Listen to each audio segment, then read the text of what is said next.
Hello everyone and welcome back to another video. In today's video I'm going to show you how to add an events calendar in Wix at 2026.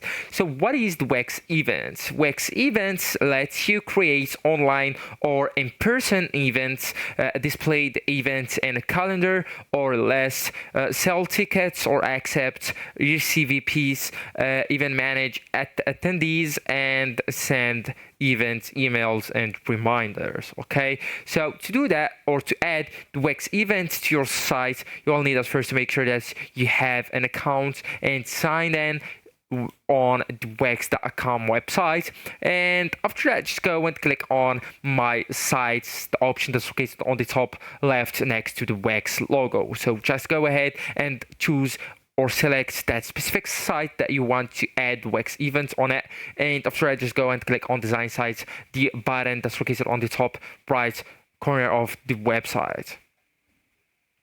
So right now we are being forwarded into the Wix website editor. We all need just wait a few seconds until it's load, and there you go. So right now I do really want you to go and click on the plus icon or add elements option just right here, and after that go ahead and look for events.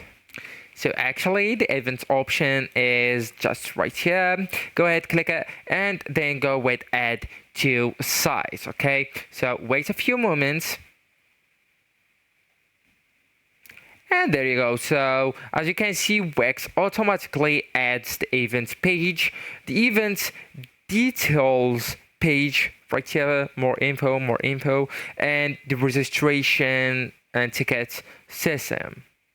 So actually guys, that's it. This is the end of the video. Thank you so much for watching, and goodbye.